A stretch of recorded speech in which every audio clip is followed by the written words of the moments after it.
Hello my dear students, welcome back to my YouTube channel.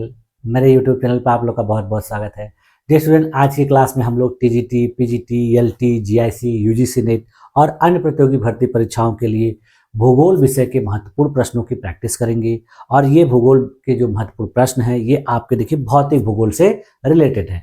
भौतिक भूगोल के प्रश्नों की देखिए प्रैक्टिस हम लोग अभी पिछले कुछ क्लासेस से कर रहे हैं और अभी तक हम लोगों ने देखिए भूगोल में टोटल जो है 14 क्लासेस कर ली हैं। और इन 14 क्लासेस में हम लोगों ने सबसे पहले जो है भारत के भूगोल के प्रश्नों का प्रैक्टिस किया।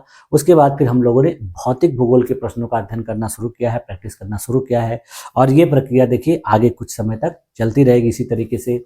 और आप लोगों को भूगोल से संबंधित हर टॉपिक से, हर पहलू से क्वेश्चन प्रैक्टिस कराए जाएंगे। एक तरह से देखिए जाए तो ये देखिए आपकी जो भूगोल की प्रैक्टिस क्लास है ये बहुत ही इम्पॉर्टेंट क्लास है, क्योंकि इसमें ऐसे प्रश्न शामिल किए जाते हैं जो एकदम बेसिक लेवल से लेकर एडवांस लेवल के। तो इसमें क्या होता है कि देखिए कभी कभी आपके एग्जाम में होता है कि जो बेसिक लेवल के ही प्रश्न होते हैं उन्हीं से स्टेटमेंट टाइप के क्वेश्चन बना दिए जाते हैं, या फिर जो है क्रोनोलॉजिकल टाइप का बना दिया जाता है, या फिर आपको मैचिंग टाइप का क्वेश्चन दे देता है। तो बेसिक लेवल का क्वेश्चन का काफ़ी इंपॉर्टेंस है। तो आप लोग इन सारी चीज़ों को अच्छे तरीके से देखा करिए। इनकी जो व्याख्या है उस पर खास ध्यान दिया करिए, क्योंकि मैं व्याख्या में आप लोगों को बहुत सी अलग सी चीज़ें बताता हूँ। तो व्याख्या क्या है कि अगर आप अच्छे तरीके से देखेंगे, समझेंगे, तो आपके परीक्षा में अगर प्रश्न का किसी दूसरे तरीके से पूछा जा रहा है ऑप्शन, तो भी आप उसको आसानी से हल कर लेंगे। ठीक है, तो चलिए आज की क्लास को शुरू किया जाए। और आज की क्लास जो है और भी इम्पॉर्टेंट है, क्योंकि इसमें नदियों के द्वारा, हवा के द्वारा, हिमनद के द्वारा जो निर्मित होने वाली प्रमुख स्थलाकृतियां हैं उनके संबंधित हम प्रश्नों को प्रैक्टिस करें। तो चलिए आज की क्लास को शुरू किया जाए। हाँ देखिए, हम लोग क्या करना है, आज भौतिक भूगोल के प्रश्नों की प्रैक्टिस करनी है। ये भौतिक भूगोल के प्रश्न देखिए कहाँ कहाँ से होंगे, नदियों के द्वारा, हिमनद के द्वारा, भूमिगत जल के द्वारा एवं पवन के द्वारा निर्मित स्थलाकृतियों से। यानी इन 4-5 चीजों से जो निर्मित स्थलाकृतियां हैं उनसे संबंधित हम लोग 60 क्वेश्चन जो है करेंगे। और इन 60 क्वेश्चंस को हम लोग 2 भागों में बांट कर करेंगे, यानी 30 प्रश्न एक क्लास में और 30 प्रश्न दूसरी क्लास में। ठीक है, तो आज की जो पहली क्लास होगी इससे संबंधित जो पहले के 30 प्रश्न हैं उनको चलिए प्रैक्टिस करना शुरू किया। ठीक, देखिए आज की क्लास का जो पहला प्रश्न है देखिए वो क्या है, प्रश्न 1 कि निम्नलिखित में से कौन सी स्थलाकृति नदी के अपर्दन से बनती है। यानी नदी अपर्दन करती है, एरोजन करती है, तो उससे कौन सी स्थलाकृति निर्मित होती है। तो पहला ऑप्शन देखिए दिया है डेल्टा, दूसरा दिया बाढ़ का मैदान, तीसरा दिया है जलप्रपात और चौथा दिया है नदी द्वार। तो जब कोई नदी देखिए जो है स्थलाकृति बनती है जो अपर्दन के द्वारा, तो वो देखिए डेल्टा नहीं है, बाढ़ का मैदान नहीं है, नदी द्वार नहीं, बल्कि क्या है, जलप्रपात। यानी नदी के अपर्दन के द्वारा बनने वाली जो स्थलाकृति है वो क्या है, जलप्रपात, जिसको वाटरफॉल कहते हैं। इस क्वेश्चन का राइट ऑप्शन क्या हो जाएगा, ऑप्शन नंबर सी। देखिए आंसर क्या है, सी। व्याख्या क्या होगा कि नदी जब कठोर और कोमल चट्टानों वाले क्षेत्र से बहती है तो कोमल चट्टान का क्षरण तेजी से होता है, जिससे ऊंचाई का अंतर बनता है और जलप्रपात बनता है। यह नदी अपर्दन की जो है प्रमुख विशेषता है। ठीक, देखिए अगला प्रश्न क्या दिया है कि नदी के ऊपरी प्रवाह में कौन सी स्थल रूप सबसे सामान्य है। यानी नदी जब ऊपरी स्तर पर प्रवाहित होती है तो कह रहा है कि कौन सा स्थल रूप सबसे सामान्य है। पहला ऑप्शन देखिए दिया वी आकार की घाटी, दूसरा दिया बाढ़ का मैदान, तीसरा दिया डेल्टा, चौथा दिया मेंडर। तो जो कोई भी नदी जब अपने ऊपरी प्रवाह में होती है तो उस समय जो स्थल रूप बनता है सामान्य रूप से, वो देखिए मेंडर नहीं है, डेल्टा नहीं है, बाढ़ का मैदान नहीं, बल्कि क्या बनता है, वी आकार की घाटी। तो इस क्वेश्चन का देखिए राइट ऑप्शन क्या हो जाएगा, ऑप्शन नंबर ए। सही उत्तर क्या है, ए। देखिए आंसर क्या है, ए। व्याख्या क्या होगा कि ऊपरी प्रवाह में नदी का जो वेग है वो अधिक होता है और ऊर्ध्वाधर अपर्दन होता है, जिससे क्या बनता है, वी आकार की घाटियां बनती है। ठीक, अगला क्वेश्चन देखिए दिया है, नदी के मध्य प्रवाह में कौन सा स्थल रूप विकसित होता है। यानी मध्यवर्ती भाग में जब नदी प्रवाहित होती है तो उसमें कौन सा स्थल रूप बनता है। तो पहला देखिए दिया वी आकार की घाटी, दूसरा दिया बाढ़ का मैदान, तीसरा दिया ऑक्सबो झील और चौथा दिया डेल्टा। तो किसी भी नदी के जब मध्य प्रवाह में जो स्थल रूप बनता है देखिए वो देखिए डेल्टा नहीं होता है, ऑक्सबो झील नहीं होती है, भी आकार की घाटी नहीं, बल्कि क्या होता है, बाढ़ का मैदान। तो इस क्वेश्चन का देखिए राइट ऑप्शन क्या हो जाएगा आपका, ऑप्शन नंबर बी। सही उत्तर क्या है, बी। देखिए आंसर क्या है, बी। व्याख्या क्या होगा कि मध्य प्रवाह में नदी का जो अपर्दन है वो निक्षेपण दोनों कार्य करती है नदी।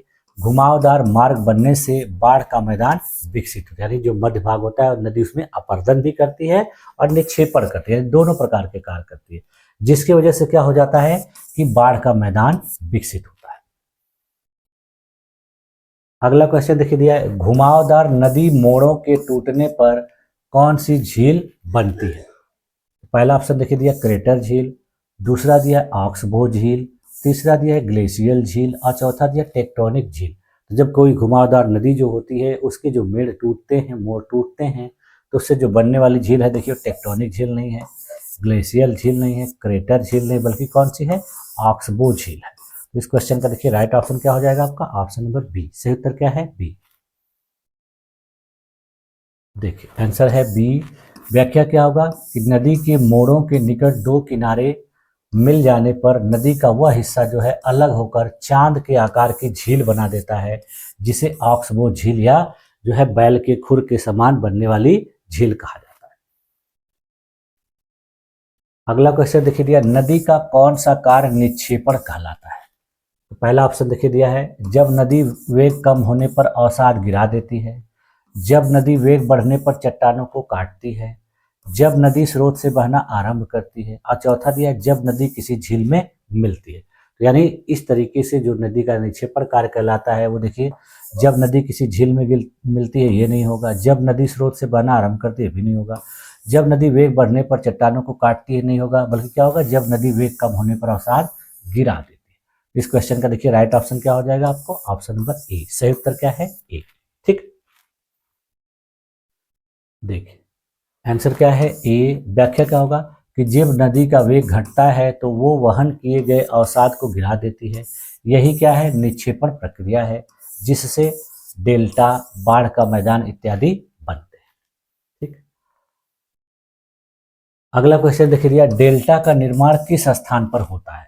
पहला ऑप्शन देखिए दिया नदी के स्रोत पर, दूसरा दिया नदी के ऊपरी भाग में, तीसरा दिया नदी के मुहाने पर और चौथा दिया नदी की घाटी में। तो डेल्टा का निर्माण देखिए नदी की घाटी में नहीं, स्रोत पर नहीं, ऊपरी भाग, बल्कि कहाँ पर होता है, मुहाने पर, यानी जिस स्थान पर नदी किसी समुद्र से या बड़ी जलधारा से मिलती है तो वहां पर होता है। इस क्वेश्चन का देखिए राइट ऑप्शन क्या हो जाएगा आपका, ऑप्शन नंबर सी। सही उत्तर क्या है, सी। देखिए आंसर है सी। व्याख्या क्या होगा कि जब नदी समुद्र में मिलने से पहले अपना अवसाद जमा कर देती है तो वह पंखे के आकार की भूमि बनाती है, जिसे क्या कहा जाता है, डेल्टा। अगला क्वेश्चन देखिए दिया है, कौन सी नदी अंतर्देशीय डेल्टा यानी जिसको इनलैंड डेल्टा कहा जाता है वो बनाती है। तो पहला ऑप्शन देखिए दिया गंगा नदी, दूसरा दिया नाइजर नदी, तीसरा दिया अमेजन नदी और चौथा दिया मिसिसिपी नदी। तो वह नदी जो अंतर्देशीय डेल्टा बनाती है वो देखिए मिसिसिपी नहीं है, अमेजन नहीं है, गंगा नहीं, बल्कि कौन सी है, नाइजर नदी है। तो इस क्वेश्चन का देखिए राइट ऑप्शन क्या हो जाएगा आपको, ऑप्शन नंबर बी। सही उत्तर क्या है, बी। देखिए आंसर क्या है, बी। व्याख्या क्या होगा कि नाइजर नदी के जो प्रवाह है वो अंतर्देशीय क्षेत्र में मंद होने के कारण यह अपने भीतर ही डेल्टा जैसी संरचना बनाती है, जिसे इनलैंड डेल्टा कहा जाता है। और नाइजर नदी कहाँ की है, नाइजीरिया की एक प्रमुख नदी है, यानी नाइजीरिया कहाँ पर है, अफ्रीका। अगला क्वेश्चन है, पॉइंट बार किससे संबंधित है। पहला देखिए ऑप्शन दिया है नदी का अपर्दन, दूसरा दिया नदी का निक्षेपण, तीसरा दिया हिमनद क्रिया और चौथा दिया है पवन क्रिया। तो पॉइंट बार्स देखिए किससे संबंधित है, पवन क्रिया से नहीं, हिमनद क्रिया से नहीं, नदी के अपर्दन से नहीं, बल्कि नदी की निक्षेपण से। तो इस क्वेश्चन का देखिए राइट ऑप्शन क्या हो जाएगा आपका, ऑप्शन नंबर बी। सही उत्तर क्या है, बी। देखिए आंसर क्या है, बी। व्याख्या क्या होगा कि मेंढर के भीतरी भाग में नदी के धीमे वेग से अवसाद जमता है, जिसे पॉइंट बार कहा जाता है। पॉइंट बार क्या होता है, यह घुमावदार नदियों से जुड़ा होता है और किसी धारा के अंदरूनी मोड़ पर निक्षेपण प्रक्रियाओं द्वारा बनता है। इन्हें मेंढर बार भी कहा जाता है और ये तब बनते हैं जब पानी का प्रवाह धीमा हो जाता है, जिससे तलछट जमा हो जाता है। ठीक, अगला क्वेश्चन देखिए दिया, किसी नदी की लघु जलप्रपात श्रृंखला को क्या कहा जाता है? पहला ऑप्शन देखिए दिया धारा प्रवाह, दूसरा दिया है गॉर्ज, तीसरा दिया है धारा श्रृंखला और चौथा दिया जल विभाजक। तो किसी नदी की देखिए लघु जलप्रपात श्रृंखला को कहा जाता है जल विभाजक नहीं, धारा प्रवाह नहीं, गॉर्ज नहीं, बल्कि धारा श्रृंखला, यानी इसको इंग्लिश में कैटरैक्ट भी कहा जाता है। तो इस क्वेश्चन का देखिए राइट ऑप्शन क्या हो जाएगा आपका? Option number C. सही उत्तर क्या है? सी।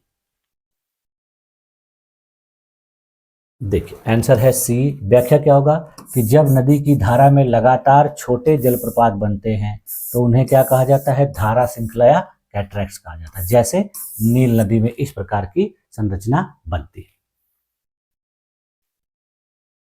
अगला क्वेश्चन देखिए दिया है, नदी की घाटी का पश्चगामी अपर्दन किसके निर्माण में सहायक होता है? यानी जब किसी नदी की घाटी का पश्चगामी रूप से अपर्दन होता है तो इससे क्या बनता है? देखिए जल विभाजक, नदी का स्रोत, जल संधि या जल धारा की लंबाई में वृद्धि। तो पश्चगामी अपर्दन देखिए किसके निर्माण में सहायक होता है? जल विभाजक के नहीं, नदी के स्रोत के नहीं, जल संधि, बल्कि जल धारा की लंबाई में वृद्धि। इस क्वेश्चन का देखिए राइट ऑप्शन क्या हो जाएगा आपको? Option number D. सही उत्तर क्या है? डी। देखिए आंसर है डी। व्याख्या क्या होगा कि पश्चगामी अपर्दन वह प्रक्रिया है जिसमें नदी अपनी घाटी को स्रोत की दिशा में बढ़ाती है, जिससे नदी की लंबाई बढ़ती है। ठीक। अगला क्वेश्चन देखिए दिया है, सर्क जो है किस प्रकार की स्थलाकृति है? यानी सर्क नामक जो स्थलाकृति है वो किससे बनती है? यहाँ पे जो ऑप्शन दिए गए उनमें से किसके द्वारा निर्मित होती है? तो पहला देखिए दिया नदी, दूसरा दिया हिमनद, तीसरा दिया पवन और चौथा दिया भूमिगत जल। तो सर्क देखिए जिससे बनता है वो भूमिगत जल नहीं है, पवन नहीं है, नदी नहीं, बल्कि किससे बनती है? हिमनद से बनती है। इस क्वेश्चन का देखिए राइट ऑप्शन क्या हो जाएगा आपका? Option number B. सही उत्तर क्या है? बी। देखिए आंसर है बी।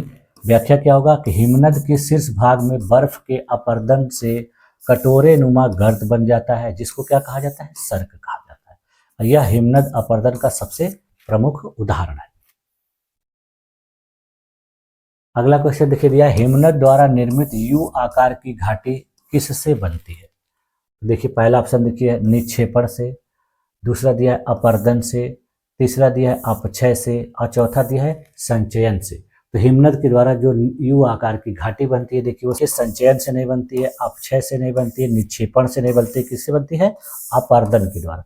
जब हिमनद के द्वारा अपर्दन होता है तो इस प्रकार की आकृति बनती। तो सही उत्तर क्या हो जाएगा? बी। Option number B. देखिए आंसर क्या है? बी। व्याख्या क्या होगा कि हिमनद के भारी दबाव से घाटी के तलों और किनारों का घर्षण होता है, जिससे क्या होता है? वी आकार की नदी घाटी परिवर्तित होकर यू आकार की घाटी में बन जाती है। अगला क्वेश्चन देखिए दिया है, हिमनद के द्वारा छोड़ा गया असमान और अव्यवस्थित निक्षेप क्या कहलाता है? तो इसको देखिए क्या क्या ऑप्शन दिया है? Moraine, drumlin, outwash, delta. तो हिमनद के द्वारा छोड़ा गया जो असमान और अव्यवस्थित निक्षेप है वो देखिए डेल्टा नहीं, आउटवाश नहीं, ड्रेमलिन नहीं, बल्कि क्या कहलाता है?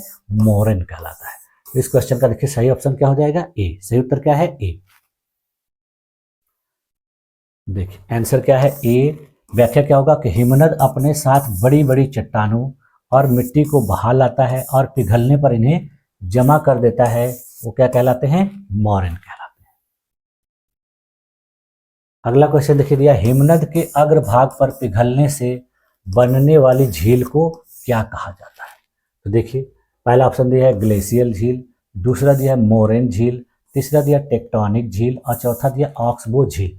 तो हिमनद के अग्रभाग पर पिघलने से बनने वाली जो झील है वो देखिए ऑक्सबो झील नहीं है, टेक्टोनिक झील नहीं है, ग्लेशियल झील नहीं, बल्कि कौन सी झील है?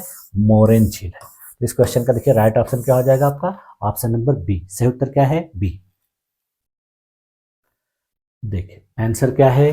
बी। व्याख्या क्या होगा कि जब पिघलते हुए हिमनद के सामने मोरेन अवरेध बनता है तो उसमें जमा होकर मोरेन झील का निर्माण होता है। अगला क्वेश्चन देखिए दिया है, हिमनद के द्वारा निर्मित असमान चट्टानी पहाड़ियां क्या कहलाती हैं? तो देखिए पहला ऑप्शन दिया है केम्स, दूसरा दिया है ड्रेमलिन, तीसरा दिया सर्क्स और चौथा दिया एराटिक। तो हिमनद के द्वारा निर्मित जो असमान चट्टानी पहाड़ियां होती हैं देखिए वो एराटिक नहीं कहलाती, सर्क्स नहीं कहलाती, केम्स, बल्कि ड्रेमलिन्स कहलाती हैं। इस क्वेश्चन का देखिए राइट ऑप्शन क्या हो जाएगा आपका, ऑप्शन नंबर बी। सही उत्तर क्या है, बी।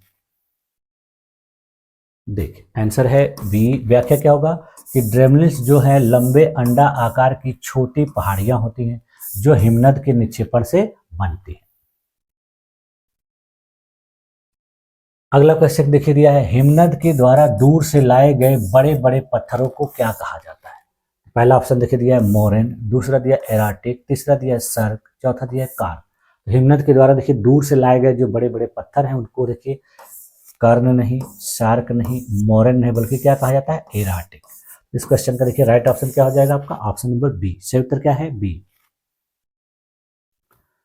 देखिए आंसर है बी।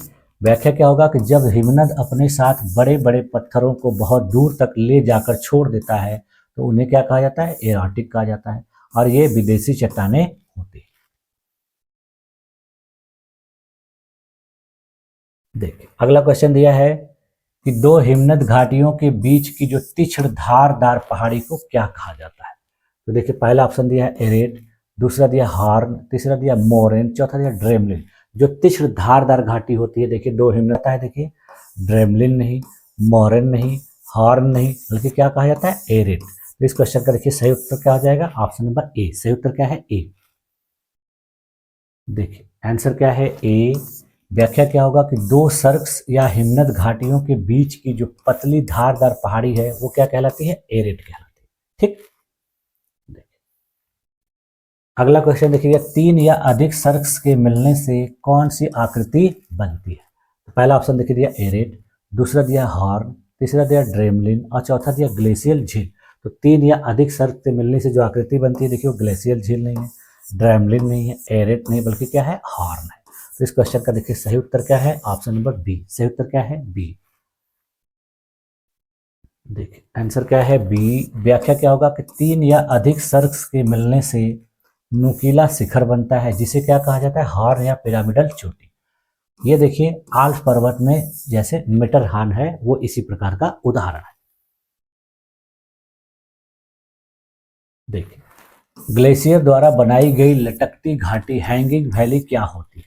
तो पहला ऑप्शन देखिए दिया जहां दो नदियां मिलती हैं, दूसरा दिया ऊंचाई पर स्थित छोटी हिमनद घाटी, तीसरा दिया डेल्टा के पास की घाटी और चौथा दिया पवन क्रिया से बनी घाटी।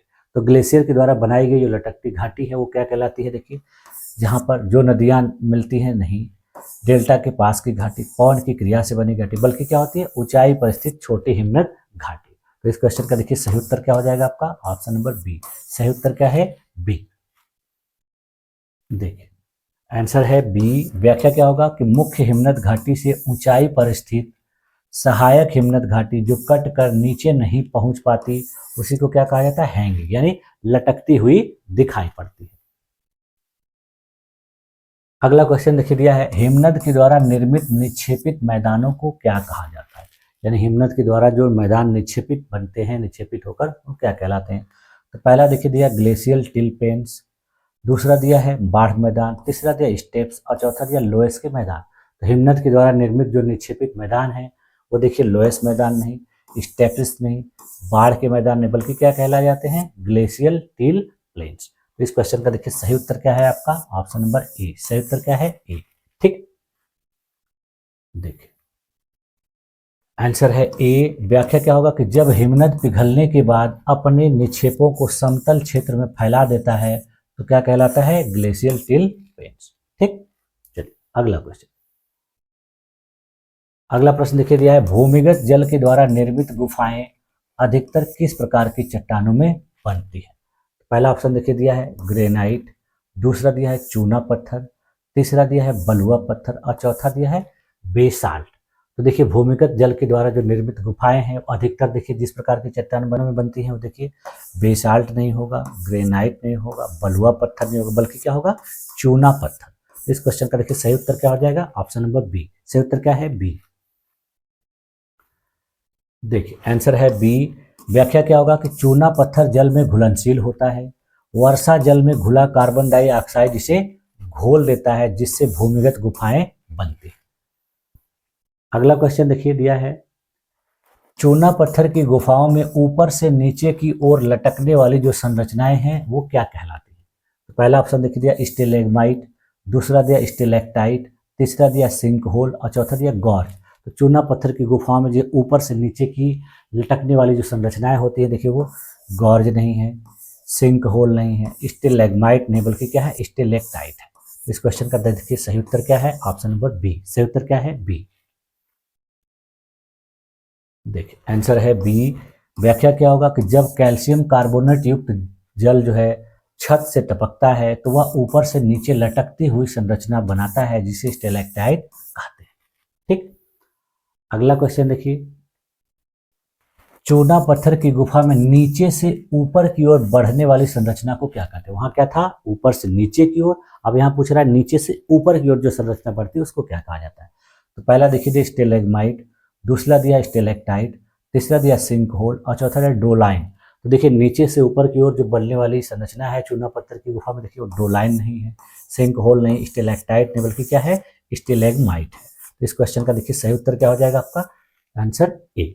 ठीक, देखिए आंसर क्या है, ए। व्याख्या क्या होगा कि जब जल की बूंदें नीचे गिरकर अवसाद छोड़ती हैं तो फर्श से ऊपर की ओर उठती संरचना बनती है, जिसे स्टेलेग्माइट कहते हैं।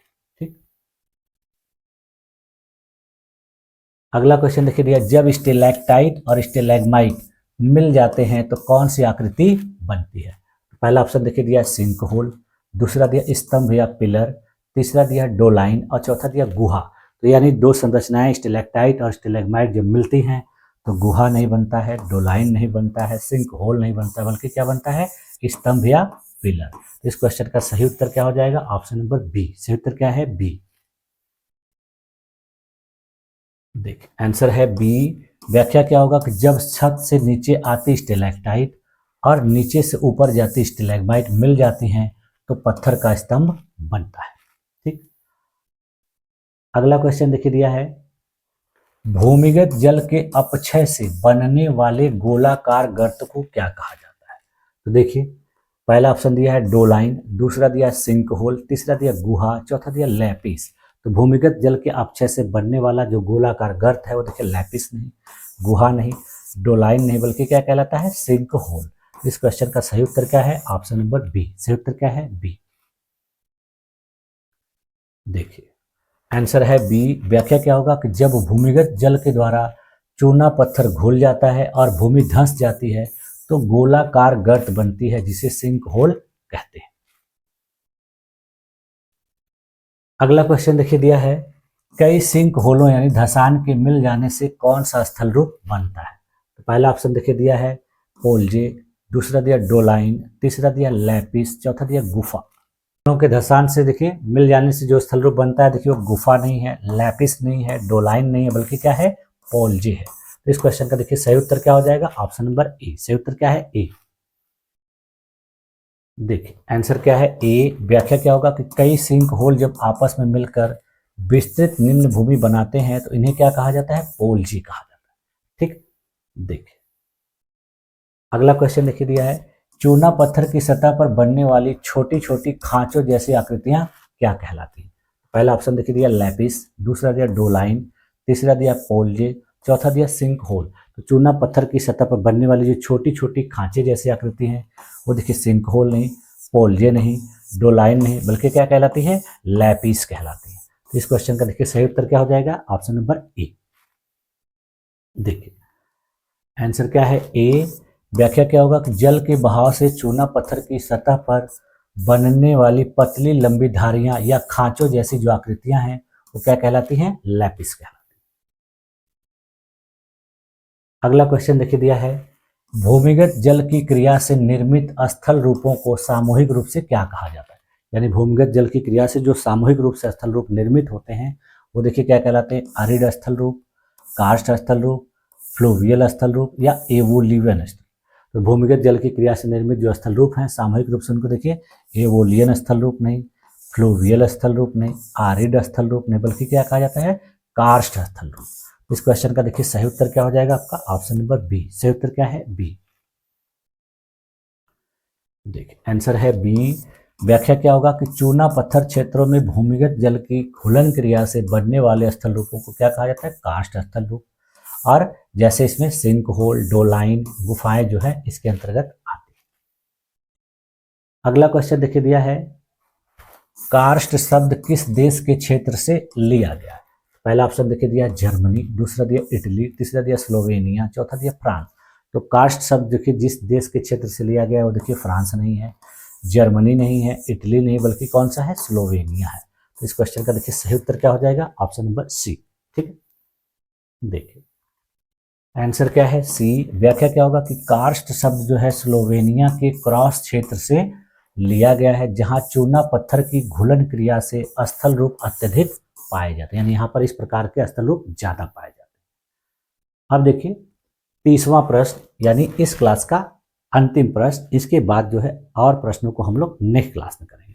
तो देखिए यहाँ पर भूमिगत जल क्रिया से निर्मित सबसे बड़ी गुफा प्रणाली कौन सी है, यानी भूमिगत जल के द्वारा निर्मित होने वाली सबसे बड़ी जो गुफा है वो कौन सी है। तो पहला देखिए दिया अजंता गुफा, दूसरा दिया मामथ गुफा, तीसरा दिया एलिफेंटा गुफा, चौथा दिया लेस्कास गुफा।